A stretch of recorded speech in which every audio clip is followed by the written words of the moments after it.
past the clouds, over the dark night. She reached up to the sky of stars and caught the red-hot light of the North Star.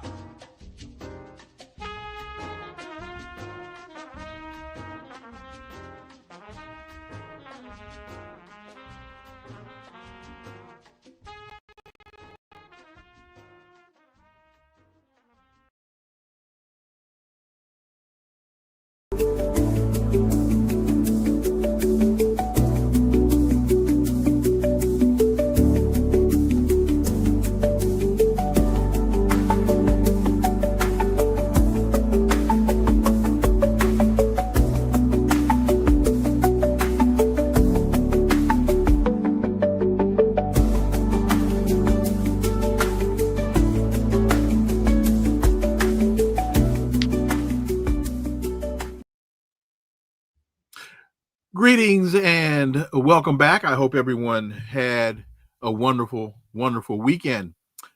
There were protests this past weekend across Washington, D.C. as Republican-led states announced they will send their own National Guard troops to augment Trump's law enforcement takeover in the nation's capital. We saw what happened in Los Angeles in June, what's happening in D.C. right now, and what's being threatened to take place in Oakland, California, and Chicago. These are urban assaults right now. What's going on here, and how concerned should others be for their futures? Let's connect some dots and find out.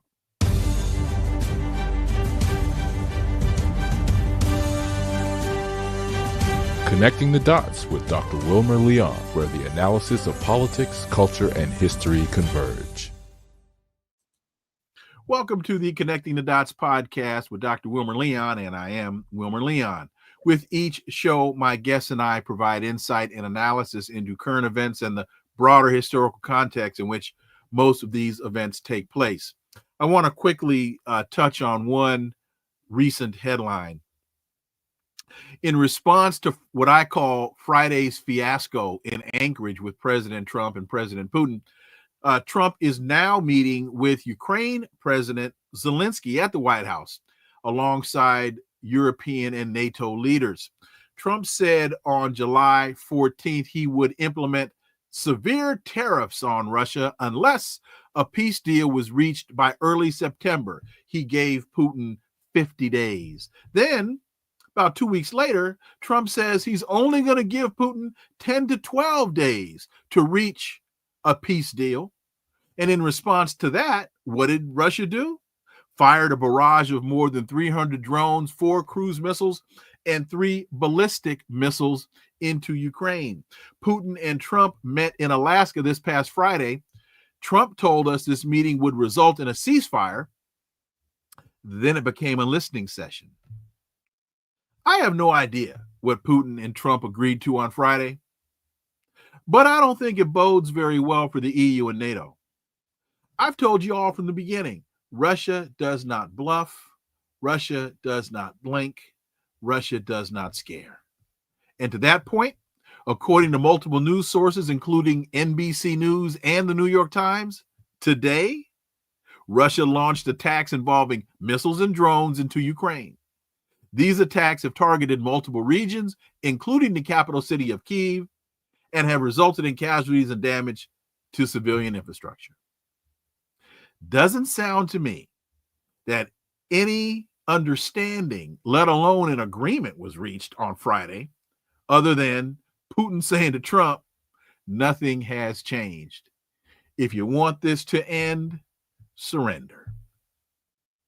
On today's episode, the issue before us is multiple Republican-led states are sending their own National Guard troops to the District of Columbia to bolster Trump's sweeping anti-crime clampdown and invasion in the nation's capital. West Virginia Governor Patrick Morrisey, South Carolina Governor Henry McMaster, and Ohio Governor Mike DeWine all announced over the weekend that they would send hundreds of soldiers from their states in coming days to nearly double the 800 National Guard members that are already in the district. all three Republican governors noted in their advisories that they're acting on requests from the Trump administration. With this, my guest is an organizer of PACA, which is the Pan-African Community Action, and on the coordinating committee of the Black Alliance for Peace, Netfa Freeman. As always, my brother, welcome back. Thank you for having me. Always a pleasure. Before we get to Trump's invasion of D.C., there are a couple of other points on Friday's fiasco.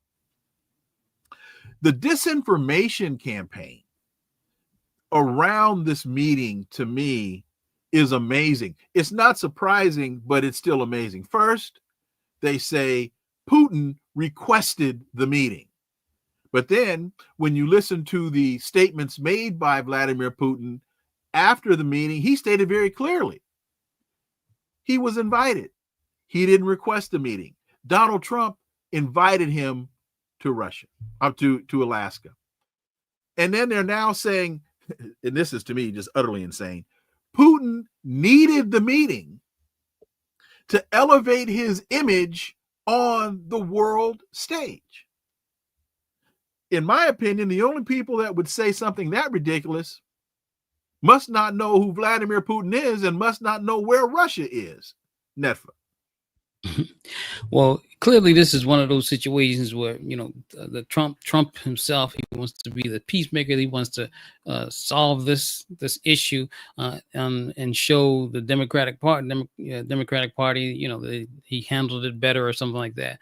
But and then the imperialist establishment in general, both parties or whatever, they never like to show that they're in a position of weakness. And in this instance, we clearly know that Russia has been winning this war, and that they don't have to capitulate. And so they've actually, if you throughout the history of this, and I know people don't really want to, they're bombarded with so much propaganda, that it's been Russia that has put out gestures for resolving the issue. Mm-hmm. You remember that was when Zelensky, Volodymyr Zelensky came here. How many? It was a few months ago, right? And he messed up the meeting, and then the whole thing was because, in fact, Trump had just come into power, and they wanted to continue the war. I suspect he was probably advised, consulted by his Democratic Party handlers, Zelensky, how to handle and how to go and ask for, you know, continue this thing in this peace agreement.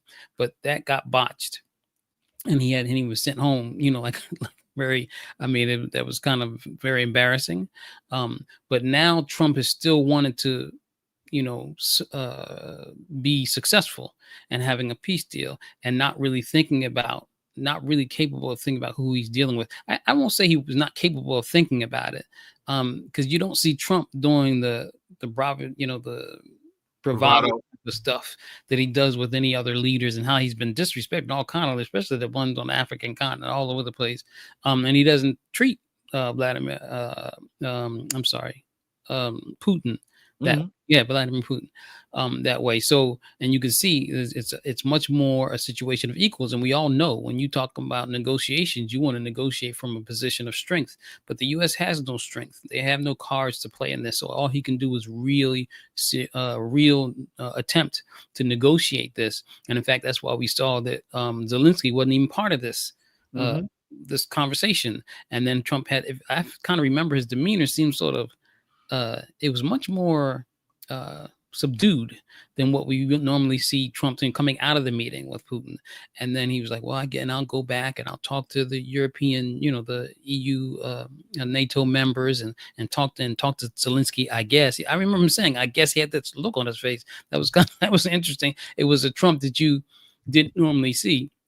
And I'm sure because the outcome that imperialism wants, and I think this is a good lesson that sometimes people tend to do this personality reductionism, and that not really realizing or taking into account or even understanding what we know who study imperialism, that it is a system that is much more, and its interests are much more powerful than any one person, even Donald Trump. And so while he has this persona that he's just calling all the shots and everything, there are powerful interests involved, and they cannot, even he can't completely capitulate to what Russia is giving, but also Russia's in a position to say, well, we're not, we're going to protect maybe Donbass or these regions they're not giving up whatever whatever their interests are in this sense. The one other point on this that I want to touch on, and that is Rubio was on, Secretary of State Marco Rubio was on Face the Nation on Sunday, and the commentator Margaret Brennan said Vladimir Putin did not give President Trump the ceasefire he sought. And now Putin says the root causes of the conflict have to be resolved in a peace agreement. First of all, Margaret Brennan, it's not and now, Putin says, because that's all he has been saying since this whole fiasco started. So for her to present this as though this is now just some new thing that Putin has thrown into the mix in order to prevent a deal being done that has nothing to do with journalism. What she's throwing out there is rhetoric. And then she goes out there to say, isn't the root cause the fact that Russia invaded in the first place? Well, for her to ask that question totally out of context in terms of what led up to Russia's military intervention in the Donbass, again, nothing but rhetoric, shows no journalistic integrity at all, and is totally out of context. And here is Rubio's response. Well, ultimately, yeah. But I mean, what he means by root causes is this long historical complaints that we've heard repeatedly. Well, that statement validates what I just said about her comment. This is not a new argument. He's been making this for a long time, and it's the argument that it's Western encroachment. That's right. I don't want to get, now listen to this. I don't want to get into women. I don't want to get into it's just so long. The bottom line is, all of you know, we're not going to focus on all that stuff. We're going to focus on this. Are we going to stop fighting or not? One of the things that I love about Rubio, for as ridiculous as the man is, he tells you what they're thinking. He told you back in March, this is a proxy war, U.S., Ukraine versus Russia. He told you it was a proxy war. And now he's telling you, we don't care about their argument. We don't care about their position. We're not focused on any of that. Well, how can you come to an agreement? How can I, Netfa, come to an agreement with you if I'm ignoring all of the arguments you're making for us to find common ground? Mm-hmm. Yeah, this is so. Like you laid out, there are the encroachment of NATO on the borders, on the border of Russia has been at the center of this for a long time. Not to mention them overthrowing and the democratically elected government that was in Ukraine was in 2014, and then the war, basically a civil war that they've been waging against the Russian-speaking Ukrainians in the Donbass region and whatnot. Are all of this context that we don't really get. Right. Now, one of the things that I think helps us, that would help us understand, this is what we laid out before in this, what we refer to as the psychopathy, is that for imperialism the inability to leverage full spectrum dominance is an existential threat to them. They can't, to them, it's just not, there's no existence, no world without that. And so right now we're living in a world where there's no unipolar United States, like that, where they were able to almost pretty much dominate the world after the fall of the Soviet Union. And now we're seeing the emergence, almost dominate the world, the emergence of serious economic powers, China and Russia and other powers. And that for them, that's what their foreign policy has been designed to break up. That ability for other global South nations in particular, but other Eastern non-Western European nations to exercise economic independence and self-reliance. And so for them, when it comes to this, so this is what Ruba is referring to. For us, we're not capitulating, we're not surrendering to these interests that Russia is putting on this, but we do have a decision to make, and that decision is whether we're going to stop this particular war right now or hold back and figure out what else to do, or whether we're going to continue to fight. Now, of course, for them, it's not even up for a question of whether they're going to continue to, whether they're going to stop or not, trying to exercise, the weakening of Russia. And that's just not a question. They can't fathom a world where they can't continue to try to dominate every other corner of the world, even though the fact that they're losing this. I just found that response to be laughable if it weren't so serious, but it also validates something that I've been saying for a very long time. And that is, when the United States says it's negotiating, what they're really saying is, you're going to capitulate. You're going to acquiesce to my demands before we even come to the table. And when we get to the table, all we're really going to do is talk about niceties, and I'm going to give you the conditions under which you're going to acquiesce, and then we can move on. And now in this instance, what they have found is this is peer competition here. And they're now up against a peer competitor. That's right. And Putin has been saying, and again, folks, this is not pro-Putin, anti-Putin, pro-US, anti-US. If you have just been paying attention to what's been going on, for example, when Biden met Putin in Geneva, Switzerland, and Putin said, here are my security demands. I'm giving them to you in writing, and I expect the response back from you to be in writing. And Joe Biden ignored the man. Well, Putin's saying the same thing today that he said 3 years ago.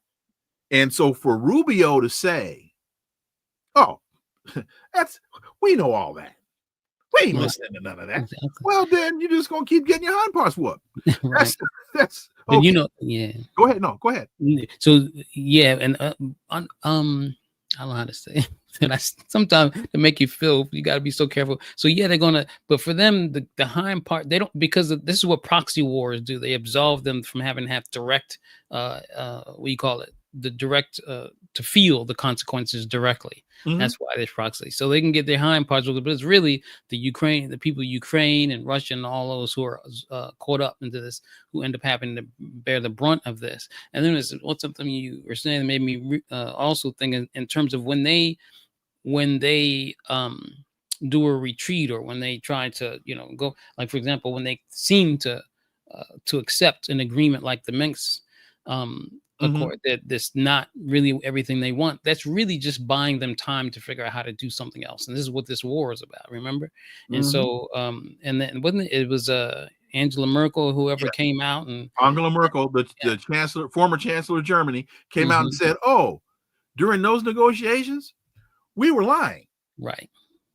And quoting, no, we were lying. That's what she said. And was it Mitterrand? I think it might have been Mitterrand who came out after she said, if it wasn't Mitterrand, it was one of the other former French presidents who validated what she said.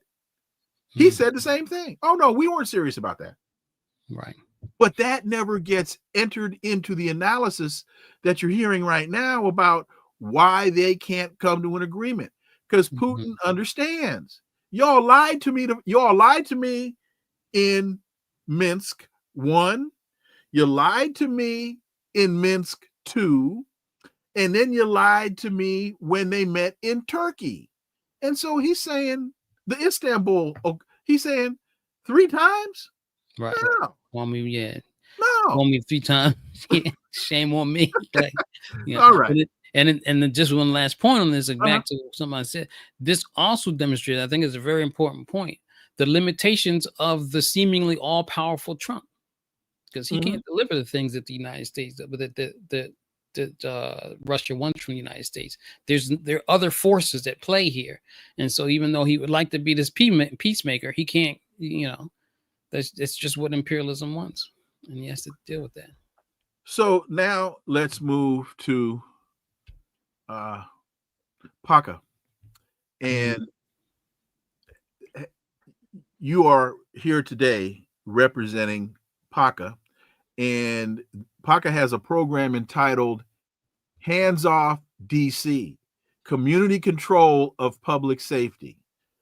Who is PACA, and why have you all launched this program? I guess maybe more if it's in the realm more of a campaign. And we might adjust the language a little bit on that one. But let me do. But that remains to be seen. So why is because right now we've seen an intensification of the fascism. We say it's an intensification of it because we've already been dealing with that. First, there was a part of your question: who's PACA and why are we doing this?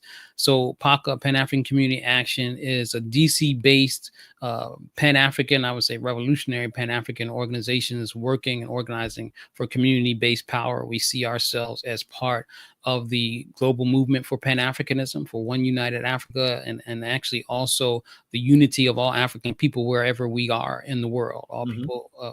And so, and the community-based power means that we have to work wherever we are in the world on a local level, something that's manageable, and stand up to the forces that are oppressing us in the United States. As the United States is a settler colonial system. In other words, it's a system that is established through the stealing of the land from the indigenous people and continuing to subjugate us, and the stealing of African people from the land of Africa and bringing us here, and that the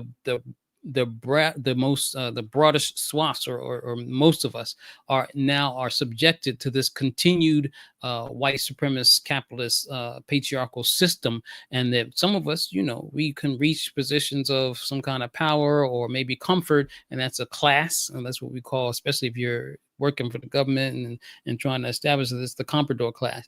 But by and large, our people are oppressed. We know we got all the indices: mass incarceration and poverty and poor education and all these all the indices. And so we say that PACA says that we have to first start in terms of to do something about this situation is organizing where we are, the human right to all of these things, housing, healthcare, all these things.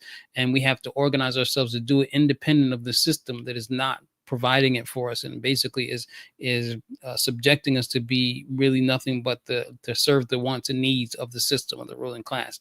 And so for us, and like George Jackson of the Soledad Brother told us, fascism already here. It's been here.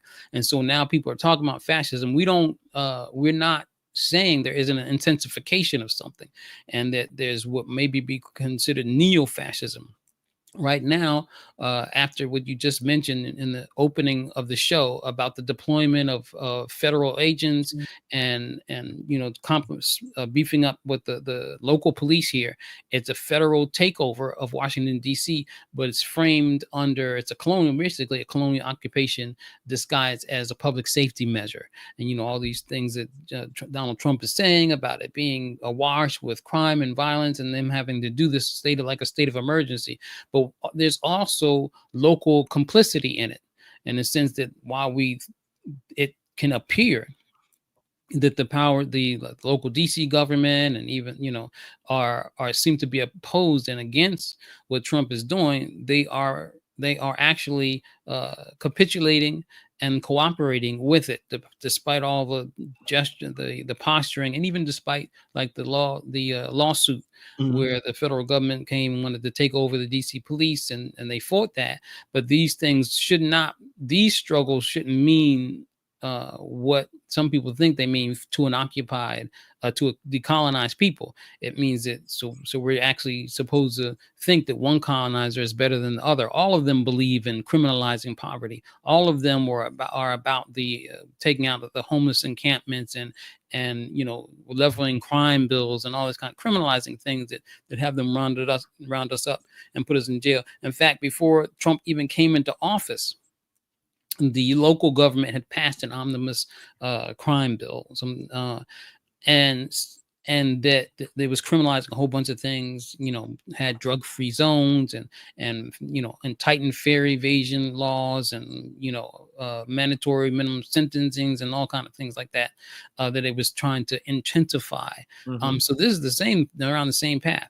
So for us in PACA, we see this as the need for people, for us to organize, to resist the colonial occupation, to call out for what it is. A lot of people have been in the streets, and we've been in the streets too.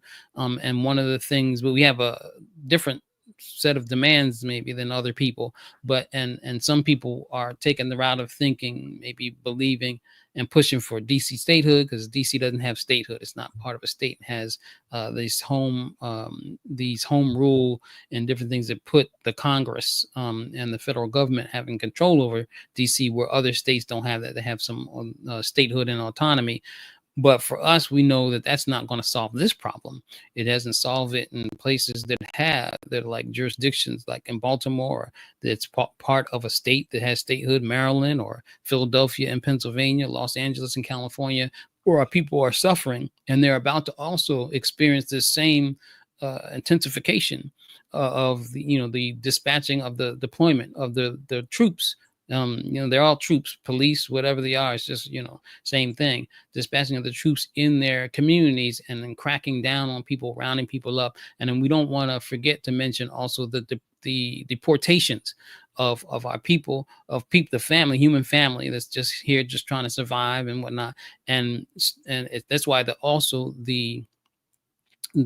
framing, the understanding that this is a settler colonial state is important, because it takes the facade, the mask off this notion that these settlers that come here and dominate by force, have come here and dominate by force for hundreds of years, have the right to say who is or who can't be here, who's an alien and all that kind of stuff. By and large, we're talking about people from the Americas and other places, most indigenous and definitely not of a privileged class, that they're rounding up saying, well, you are an alien. And so it's really a white supremacist, racist notion to claim, some kind of rights over this land, and then forcibly and violently deporting people, detaining them and deporting people. And then those of us who are, here, whether they're considered quote unquote Black Americans or whatnot, we just Africans that they're going to round up and do what we will as this neoliberal system that can't really, is not able to accommodate or absorb the extra, the surplus was now surplus population under neoliberal conditions. Before we get to the actual demands, I want to lay a few more predicates here. And one is, I said in the open that these are urban assaults right now. When you look at Los Angeles, now you look at DC. Again, he's threatened to go into Oakland and to go into Chicago.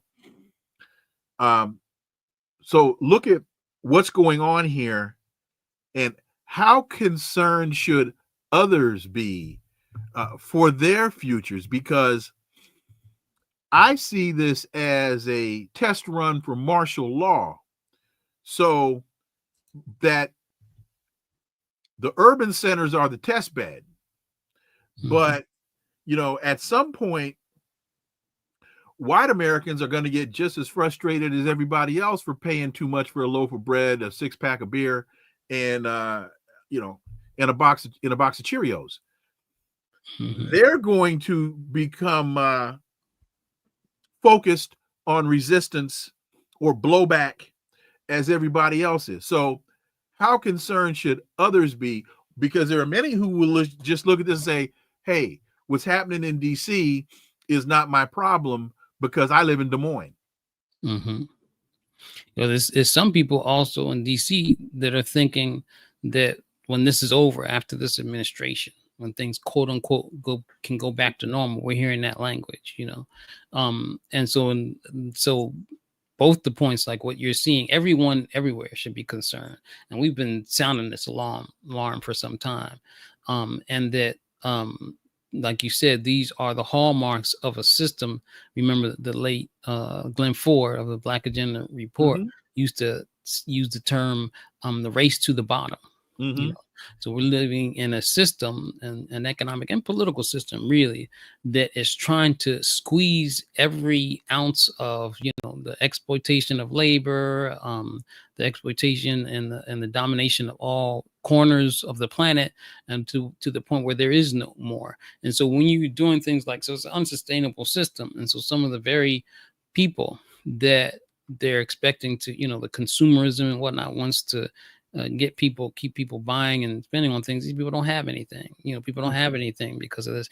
And so it creates a class, I guess, a class of people who have no other choice but to resist, you know, and that the same rationale when we were talking about Ukraine and the West is the same rationale that applies within the United States, in a sense that the ruling class, the rulers, the capitalists, the people who are really about, accumulating wealth at all costs and, damn anybody's, human rights or well-being or anything.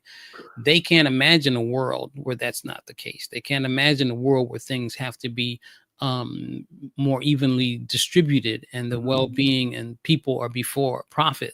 For them, that is an existential threat. And so that's why their response, instead of providing, the type of things, and this thing's not about crime. We know that they're just making that up, right? But to the extent that there is small, what we call street level crime, and small time, we have to call it that because the real criminals will like wipe out your country, and we'll just like lay all kind of people off. Those are criminals, wage theft, all that stuff. But to the extent that there is street level crime and to the extent that it's exacerbated, is because of the conditions that capitalism creates. People are frustrated, people are trying to survive, or those are the kind of things. Instead of them alleviating the root causes of such things, they spend exorbitant amounts of money trying to repress us. And in fact, this is the logic of neoliberalism. It turns those things into industries. The security industry and the weapons and all that become industries, money-making motives in themselves, but also the main point is to continue with dominance over the vast majority of the people. I want to get to a little bit of this language because the ability to define is the ability to control. So Donald Trump says in talking about DC, it's becoming a situation of complete and total lawlessness. I'm announcing a historical action to rescue our nation's capital from crime, bloodshed, bedlam, and squalor, and worse. This is Liberation Day in DC. We're going to take the Capitol back. Now, I want to get to some other things he said, but in that, because he also, they asked him, well, where are you going? What are you going to do with these people? And he said, send them away. Send them far, far away.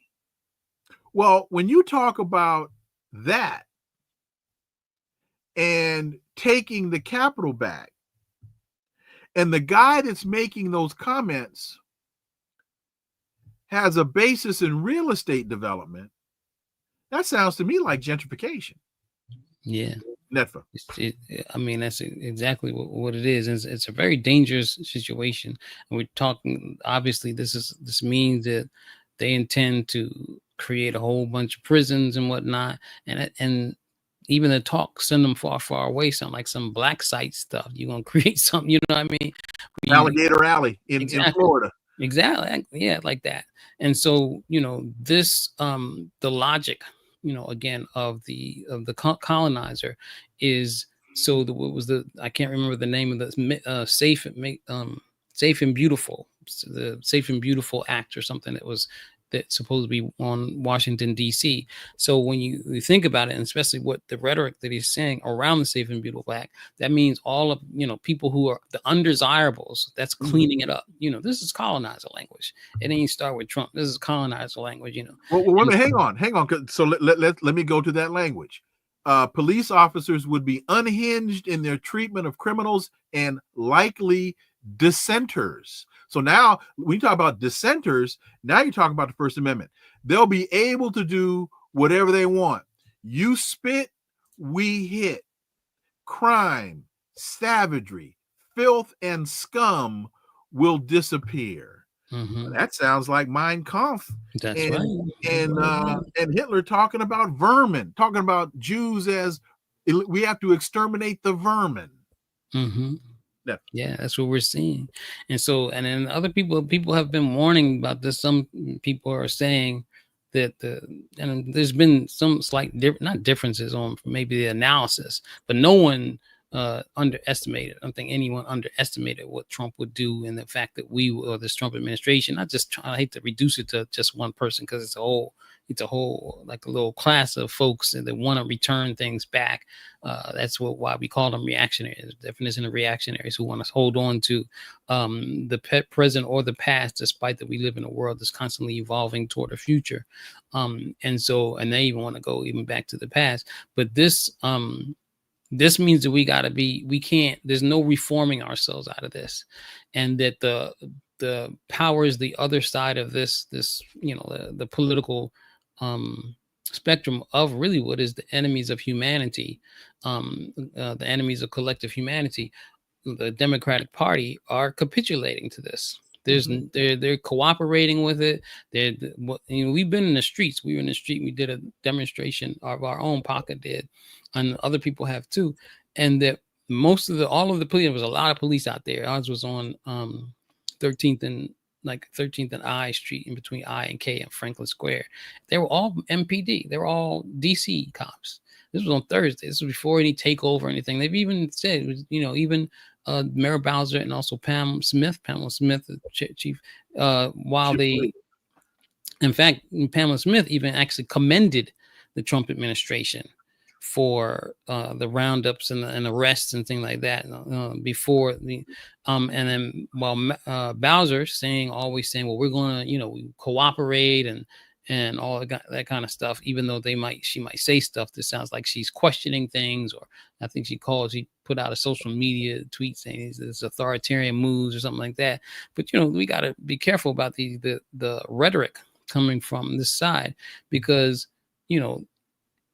people can become can like hearing that, because this is what it resonates with them, this authoritarianism. But if you really believe this is authoritarianism, then what you doing for the people? How are you not telling the people, the officers you have jurisdiction over, to stand down and don't cooperate and resist and protect the people? Really, I mean, you have the power, and maybe who knows what would happen? Maybe they wouldn't do it or whatever. But she doesn't have to be she's demonstrating that she's cast a lot with this, despite whatever criticism she has. So really, this is a situation that it's basically about the people, the masses of the people against a ruling class. And a whole lot of confused people may be going along with this, thinking that it's only about public safety and something must be done about the crime and all that. This ain't about no crime. And there's a passage in there that you read that was the important one, where you said dissenters. Right. And so we got to know this.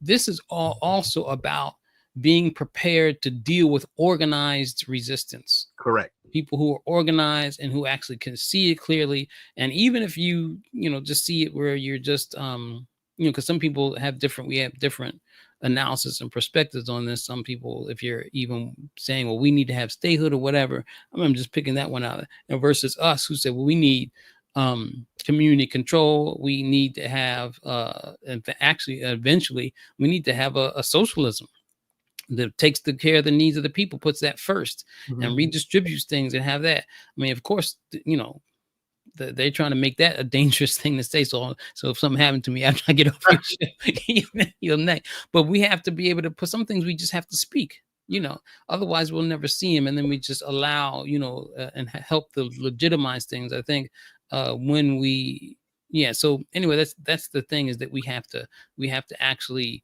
it's time for radical objectives and goals, and we have to be able to build with them, despite what the fact that we're disadvantaged in terms of resources and whatnot. The people have to be organized, and or the slogan will never be defeated. People united will never be defeated. Well, unity presupposes organization. And so if we're not organized, then we're not united. And so it means we have to come together and think about some common goals and strategies to reach those goals. And they have to be antithetical to the status quo. And final point before we get to the demands, and that is, you've mentioned a couple of times that this has nothing to do. In fact, before, wait a minute, let me get back to the language. Trump says it's becoming a situation of complete and total lawlessness, crime, savagery, filth, and scum. Well, and you've been very clear a couple of times that this has nothing to do with crime. Mm-mm.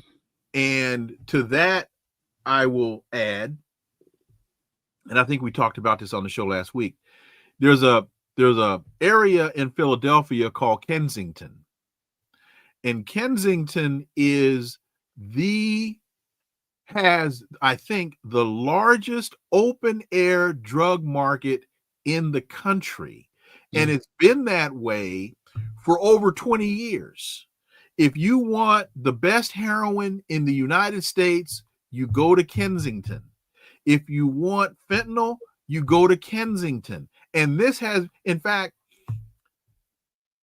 white folks will plan their vacations, white heroin addicts, those of means, will plan their vacations and go to Kensington, knowing they can procure some of the purest heroin in the country. Donald Trump, because I know he watches the show, even though right now he's dealing with the EU, he'll watch the show.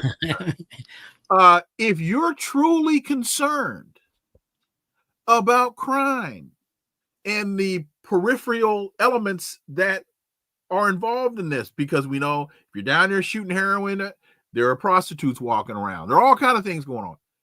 Why don't you send the National Guard into Kensington? No.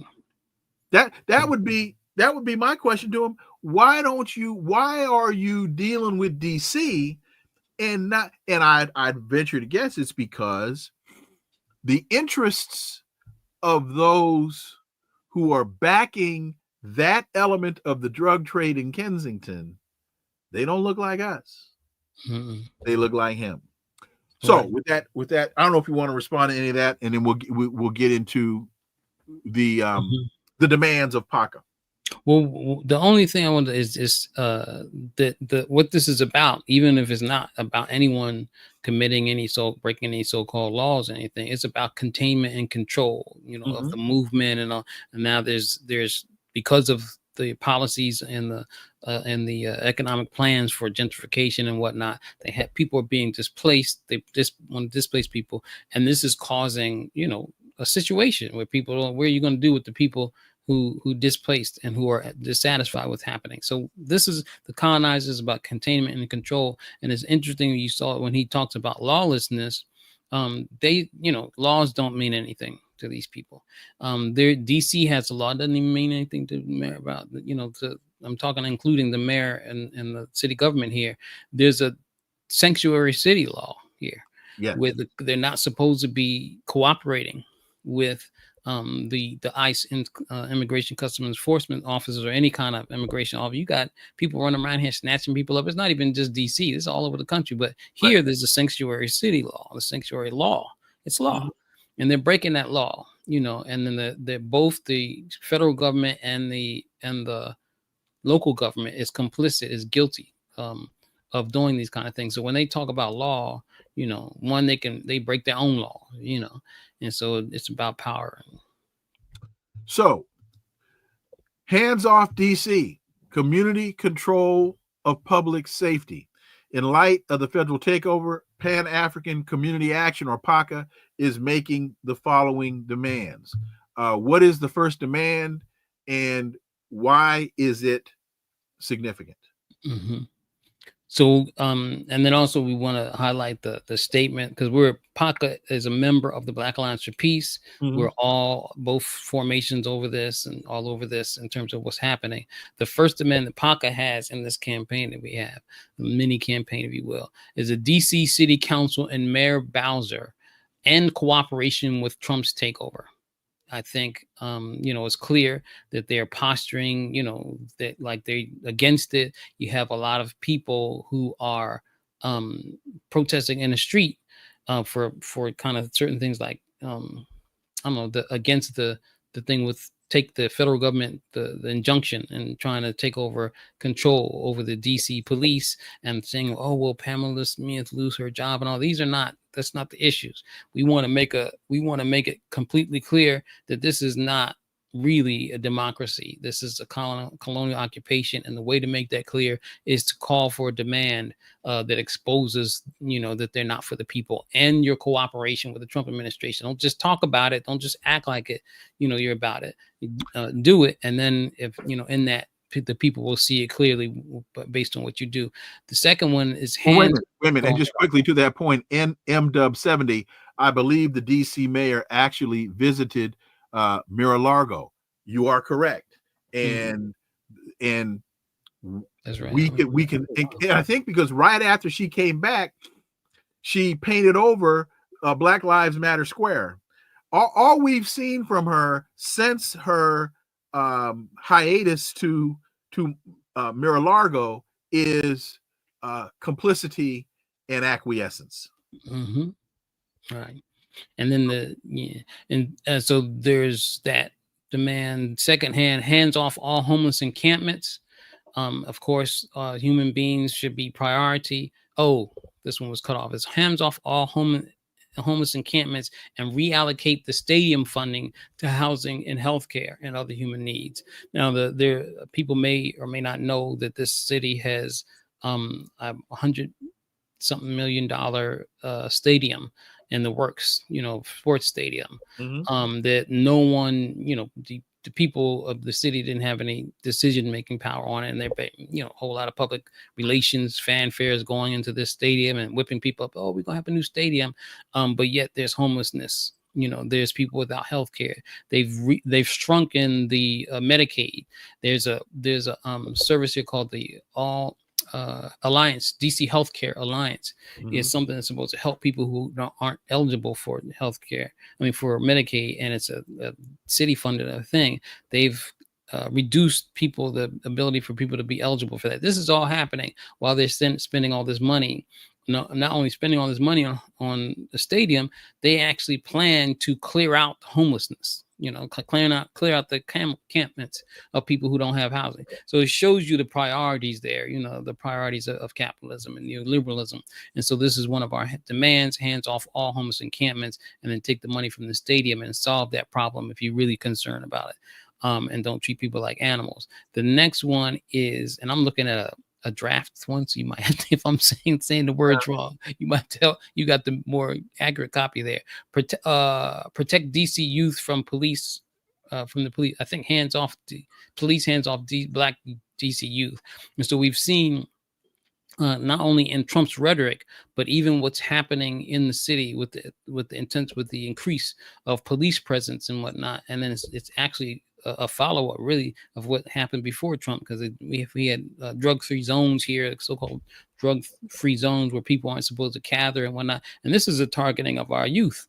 And so we've seen harassment. We're seeing harassment and stop and frisk tactics and arrests based on those things. And this is just harassing our young people who are really bearing the brunt of being displaced from the city and not having places to go and whatnot, and also having to deal with, poverty and whatnot. And so that's the demand. The police hands off our youth, community control over public safety.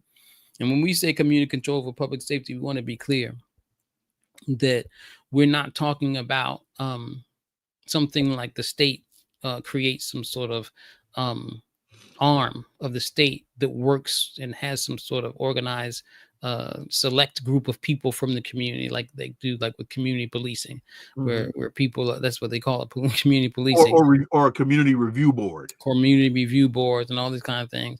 We're talking about the people being able to be, organized and have complete sovereignty and exercise self-determination over public safety, to determine what it looks like, how it is implemented, what it should look like, how what we're seeing should be achieved and implemented.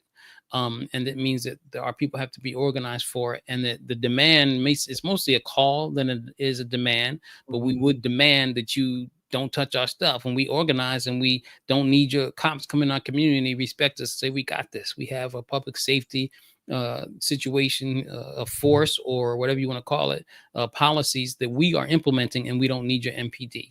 Right. And now people would say that's a dangerous thing. Some hard stuff can happen in the community, blah, blah, blah. And you're going to be calling for the police, and they probably will even, who knows, they're so cutthroat, they probably instigate something just so for failure.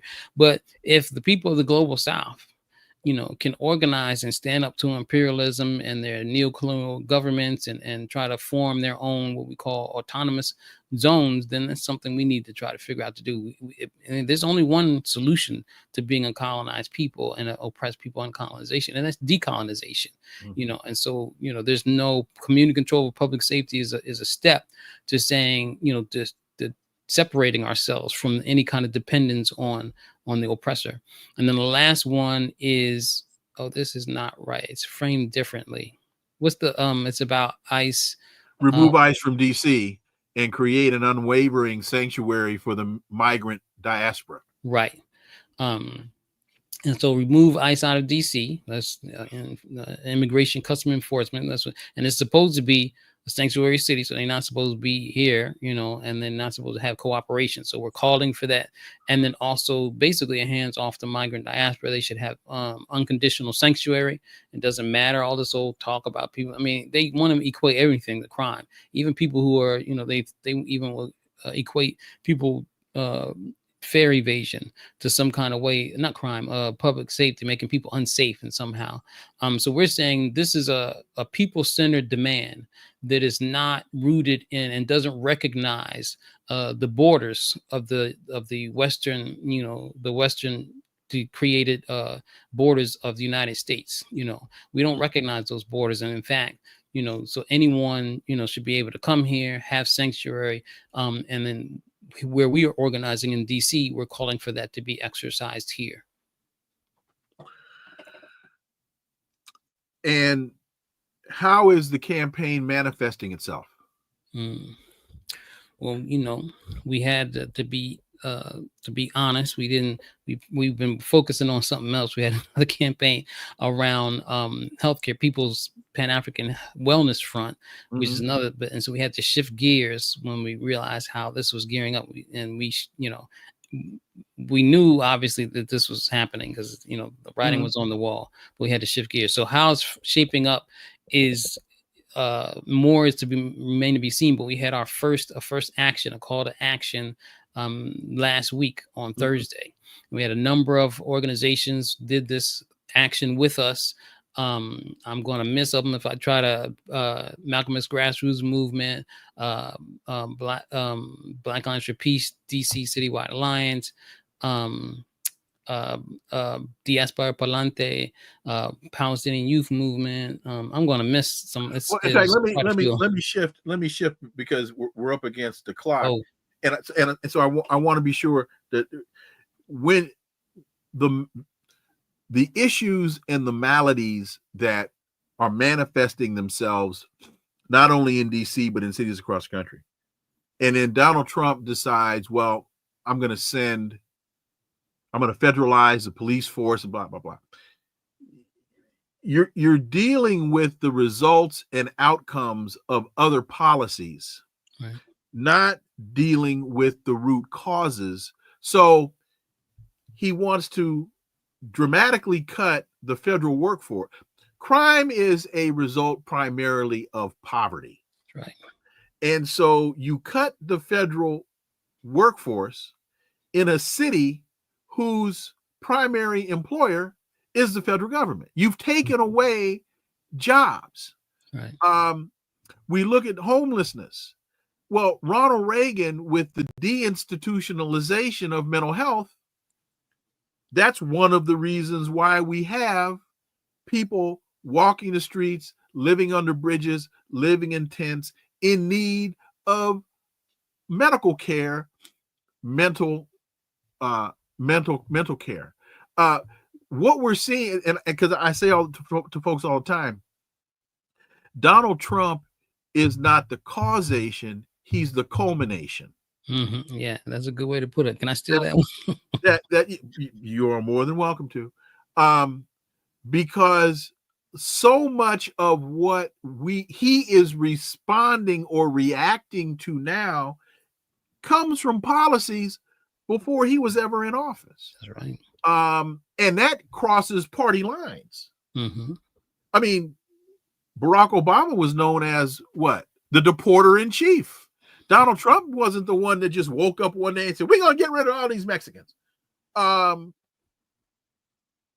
Obama's been saying that. So, and so was his opponent when he was running, Trump's opponent when he was running against. He was claiming she was going to be harder on deportation. Right. Kamala Harris. Right. So, as we bring this to a close, what are the three primary things that you want this audience to understand about the conversation today, and where do people go to provide PACA support in this effort? Mm-hmm. Three things. Okay. Well, one is that those of us who have a given level of consciousness around it, we have to reach the masses, go out among the people, and not for fleeting, actions and mobilizations, but for some serious organizing. We have to organize for survival programs. One, we have to, and then the second, we have to also within those survival programs have programs for political education. We need some serious mass political education, so we're all collectively understanding and grappling with this, and then being able to set some priorities and strategies to resist and build the world that we want to see. And then second, we need to understand, those of who are maybe in the DC area or any place, that this thing, that we are basically a pocket of the global South, that we are a counterpart to a world outside. We're not alone. There's a world outside struggling against imperialism, the exact same forces and enemies that we're struggling against right now. So we need to kind of be weary of the American identity kind of thing, because it will kind of distract us of really who the adversaries are, and also who should we be aligning with. So we have the ability to forge connections internationally. In fact, it's the only way to do it. In fact, quickly to your point, the first time I was in Iran, I had a 3-hour meeting with the cultural advisor to the supreme leader. And we were talking about all kinds of things, primarily focusing around Black history and what was happening. This is a guy asking me questions about what's going on with the African-American community. And so finally I asked her, I said, Mr. Bahmani, why are you so concerned with what's happening in America as it relates to my community? And he said, my brother, we are being oppressed by the same forces. Mm-hmm. And as a Shia Muslim, when we see oppression, we are obligated to stand up and fight it. If we don't, we become complicit in the oppression. Your plight is our plight. Hmm. That's a dude sitting in Tehran, Right. looking at us.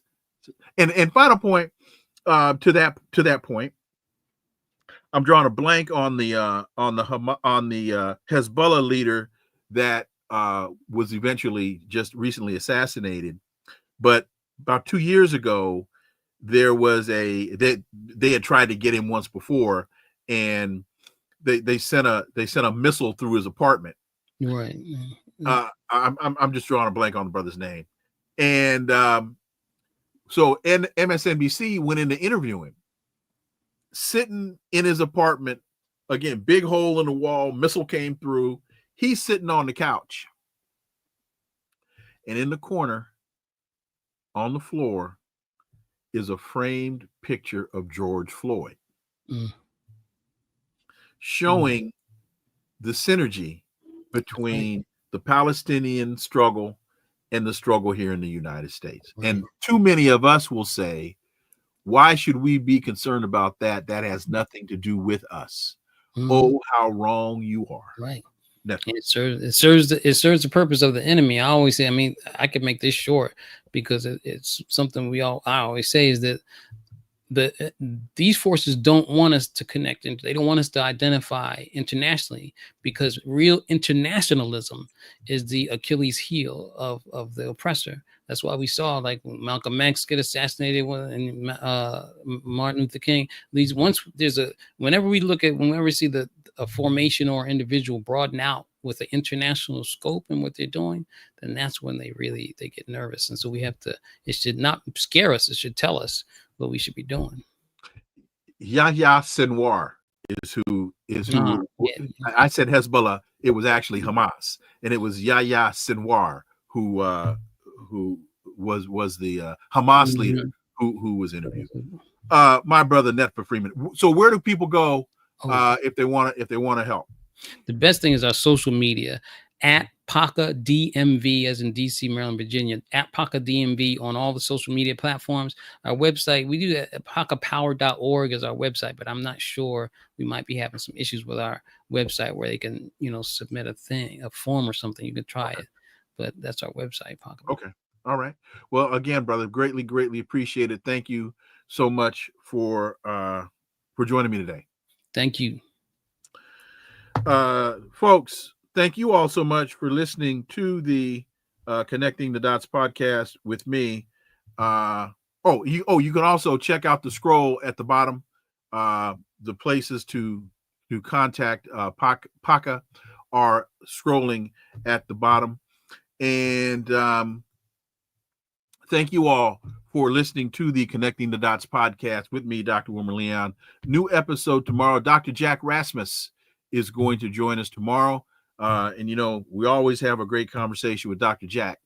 Dr. Jack Rasmus will join us tomorrow. Please follow and subscribe, leave a review, share the show, follow us on social media. All the links are below in the show description. And remember that this is where the analysis of politics, culture, and history converge. Talk without analysis is just chatter, and we don't chatter here on Connecting the Dots. Why? Because we're rhetoric free podcast. See y'all tomorrow. Dr. Jack Rasmus will join us. Until then, I am Dr. Wilmer Leon. Have a wonderful remainder of your day. Peace. I'm out.